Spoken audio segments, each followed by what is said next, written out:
शिव जी के पिपलाद अवतार के प्रसंग में देवताओं की दधीच मुनि से अस्थि याचना, दधीच का शरीर त्याग, वज्र निर्माण तथा उसके द्वारा वृतासुर का वध, सुवर्चा का देवताओं को शाप, पिपलाद का जन्म और उनका विस्तृत वृतांत। तदनंतर महेशा अवतार तथा विश्लेषा अवतार का चरित्र सुनाकर नंदीश्वर ने कहा, महाबुद्धिमान सनत कुमार जी, अब तुम लोग आदर पूर्वक महेश्वर के पिपलाद नामक परमोत्कृष्ट अवतार का वर्णन श्रवण करो। यह उत्तम आख्यान भक्ति की वृद्धि करने वाला है। मुनीश्वर, एक समय दैत्यों ने वृतासुर की सहायता से इंद्र आदि समस्त देवताओं को पराजित कर दिया। तब उन सभी देवताओं ने सहसा दधीची के आश्रम में अपने अपने शस्त्रों को फेंककर तत्काल ही हार मान ली। तत्पश्चात मारे जाते हुए वे इंद्र सहित संपूर्ण देवता तथा देवर्षि शीघ्र ही ब्रह्मलोक में जा पहुंचे और वहां उन्होंने अपना वह दुखड़ा कह सुनाया। देवताओं का यह कथन सुनकर लोक पितामह ब्रह्मा ने सारा रहस्य यथार्थ रूप से प्रकट कर दिया कि यह सब त्वष्टा की करतूत है। त्वष्टा ने ही तुम लोगों का वध करने के लिए तपस्या द्वारा इस महातेजस्वी वृतासुर को उत्पन्न किया है। यह दैत्य महान आत्मबल से संपन्न तथा समस्त दैत्यों का अधिपति है। अतः अब ऐसा प्रयत्न करो जिससे इसका वध हो सके। बुद्धिमान देवराज, मैं धर्म के कारण इस विषय में एक उपाय बतलाता हूं। सुनो। जो दधीची नाम वाले महामुनि हैं, वे तपस्वी और जितेंद्रिय हैं। उन्होंने पूर्व काल में शिव जी की समाराधना करके वज्रसरी की अस्थियां हो जाने का वर प्राप्त किया है। अतः तुम लोग उनसे उनकी हड्डियों के लिए याचना करो, वे अवश्य दे देंगे। फिर उन अस्थियों से वज्रदंड का निर्माण करके तुम निश्चय ही उससे वृतासुर को मार डालना। नंदीश्वर कहते हैं, महामुने, ब्रह्मा का यह वचन सुनकर इंद्रदेव गुरु बृहस्पति तथा देवताओं को साथ ले तुरंत ही दधीचि ऋषि के आश्रम पर गए। वहां इंद्र ने सुवर्चा सहित दधीच मुनि का दर्शन किया और आदर पूर्वक हाथ जोड़कर उन्हें नमस्कार किया। फिर देव गुरु बृहस्पति तथा अन्य देवताओं ने भी नम्रता पूर्वक उन्हें सिर झुकाया। दधीचि मुनि विद्वानों में श्रेष्ठ तो थे ही, वे तुरंत ही उसके अभिप्राय को ताड़ गए।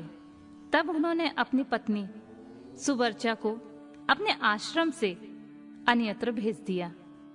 तत्पश्चात देवताओं सहित देवराज इंद्र, जो स्वार्थ साधन में बड़े दक्ष हैं, अर्थशास्त्र का आश्रय लेकर मुनिवर से बोले, मुने, आप शिव भक्त दाता और शरणागत रक्षक हैं। इसलिए हम सभी देवता तथा देवर्षि त्वष्टा द्वारा अपमानित होने के कारण आपकी शरण में आए हैं। विप्रवर, आप अपनी वज्रमयी अस्थियां हमें प्रदान कीजिए, क्योंकि आपकी हड्डी से वज्र का निर्माण करके मैं उस देवद्रोही का वध करूंगा। इंद्र के यूं कहने पर परोपकार परायण दधीचि मुनि ने अपने स्वामी शिव का ध्यान करके अपना शरीर छोड़ दिया। उनके समस्त बंधन नष्ट हो चुके थे, अतः वे तुरंत ही ब्रह्मलोक को चले गए।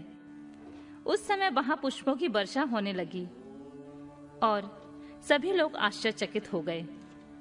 तदनंतर इंद्र ने शीघ्र ही सुरभि गौ को बुलाकर उस शरीर को चटवाया और उन हड्डियों से अस्त्र निर्माण करने के लिए विश्वकर्मा को आदेश दिया। तब इंद्र की आज्ञा पाकर विश्वकर्मा ने शिव जी के तेज से सुदृढ़ हुई मुनि की वज्रमय हड्डियों से संपूर्ण अस्त्रों की कल्पना की। उनकी रीढ़ी की हड्डी से वज्र और ब्रह्मशिर नामक बाण बनाया तथा अन्य अस्थियों से अन्य बहुत से अस्त्रों का निर्माण किया। तब शिव जी के तेज से उत्कर्ष को प्राप्त हुए, इंद्र ने उस वज्र को लेकर क्रोधपूर्वक वृत्रासुर पर आक्रमण किया। ठीक उसी तरह जैसे रुद्र ने यमराज पर धावा किया था। फिर तो कवच आदि से भलीभांति सुरक्षित किए हुए इंद्र ने तुरंत ही पराक्रम प्रकट करके उस वज्र द्वारा वृत्रासुर के पर्वत शिखर सरी के सिर को काट गिराया। तात उस समय स्वर्गवासियों ने महान विजय उत्सव मनाया। इंद्र पर पुष्पों की वृष्टि होने लगी और सभी देवता उनकी स्तुति करने लगे। तदनंतर महान आत्मबल से संपन्न दधीच मुनि की पतिव्रता पत्नी सुवर्चा पति की आज्ञा अनुसार अपने आश्रम के भीतर गई। वहां देवताओं के लिए पति को मरा हुआ जानकर वह देवताओं को शाप देती हुई बोली, अहो, इंद्र सहित ये सभी देवता बड़े दुष्ट हैं और अपना कार्य सिद्ध करने में निपुण, मूर्ख तथा लोभी हैं। इसलिए ये सब के सब आज से मेरे शाप से पशु हो जाएं। इस प्रकार उस तपस्वी मुनि पत्नी सुवर्चा ने उन इंद्र आदि समस्त देवताओं को शाप दे दिया। तत्पश्चात उस पतिव्रता ने पति लोक में जाने का विचार किया। फिर तो मनीषवी ने सुवर्चा ने परम पवित्र लकड़ियों द्वारा एक चिता तैयार की। उसी समय शंकर जी की प्रेरणा से सुखदायिनी आकाशवाणी हुई। वह उस मुनि पत्नी सुवर्चा को आश्वासन देती हुई बोली, प्राज्ञ, ऐसा साहस मत करो, मेरी उत्तम बात सुनो। देवी, तुम्हारे उदर में मुनि का तेज वर्तमान है। तुम उसे यत्नपूर्वक उत्पन्न करो। पीछे तुम्हारी जैसी इच्छा हो वैसा करना, क्योंकि शास्त्र का ऐसा आदेश है कि गर्भवती को अपना शरीर नहीं जलाना चाहिए, अर्थात सती नहीं होना चाहिए। नंदीश्वर कहते हैं, मुनीश्वर, यूं कहकर आकाशवाणी उपराम हो गई।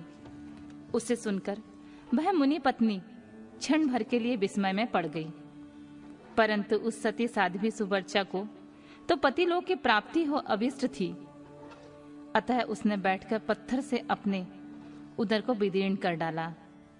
तब उसके पेट से मुनिवर दधीच का वह गर्भ बाहर निकल आया। उसका शरीर परम दिव्य और प्रकाशमान था तथा वह अपनी प्रभा से 10 दिशाओं को उद्दासित कर रहा था। तात दधीच के उत्तम तेज से प्रादुर्भूत हुआ वह गर्भ अपनी लीला करने में समर्थ साक्षात रुद्र का अवतार था। मुनि प्रिया सुवर्चा ने दिव्य स्वरूपधारी उस पुत्र को देखकर मन ही मन समझ लिया कि यह रुद्र का अवतार है। फिर तो वह महासाध्वी परमानंद मग्न हो गई और शीघ्र ही उसे नमस्कार करके उसकी स्तुति करने लगी।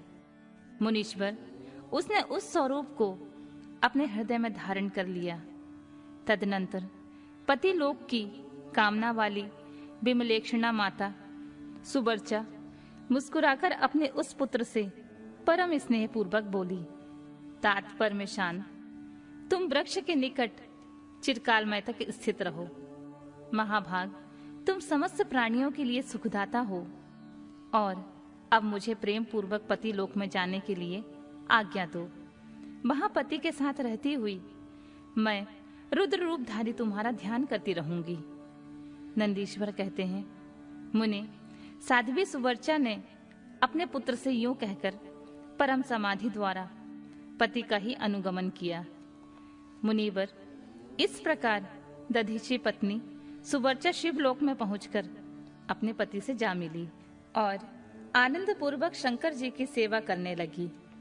तात इतने में ही हर्ष से भरे हुए इंद्र सहित समस्त देवता मुनियों के साथ आमंत्रित हुए की तरह शीघ्रता से वहां पहुंचे। तब प्रसन्न बुद्धि वाले ब्रह्मा ने उस बालक का नाम पिपलाद रखा। फिर सभी देवता महोत्सव मनाकर अपने अपने धाम को चले गए। तदनंतर महान ऐश्वर्यशाली रुद्र अवतार पिपलाद उसे अश्रफ्थ के नीचे लोकों की हित कामना से चिरकालिक तप में प्रवृत्त हुए। लोकाचार का अनुसरण करने वाले पिप्पलाद का यूं तपस्या करते हुए बहुत बड़ा समय व्यतीत हो गया। तदनंतर पिप्पलाद ने राजा अनरण्य की कन्या पद्या से विवाह करके तरुण हो उसके साथ विलास किया। उन मुनि के 10 पुत्र हुए। वे सब के सब पिता के ही समान महात्मा और उग्र तपस्वी थे। वे अपनी माता पद्या के सुख की वृद्धि करने वाले हुए। इस प्रकार महाप्रभु शंकर के लीला अवतार मुनिवर पिप्पलाद ने महान ऐश्वर्यशाली तथा नाना प्रकार की लीलाएं की। उन कृपालु ने जगत में शनेश्वर की पीड़ा को, जिसका निवारण करना सबकी शक्ति से बाहर था, देखकर लोगों को प्रसन्नता पूर्वक यह वरदान दिया कि जन्म से लेकर 16 वर्ष तक की आयु वाले मनुष्यों को तथा शिव भक्तों को शनि की पीड़ा नहीं हो सकती। यह मेरा वचन सर्वथा सत्य है।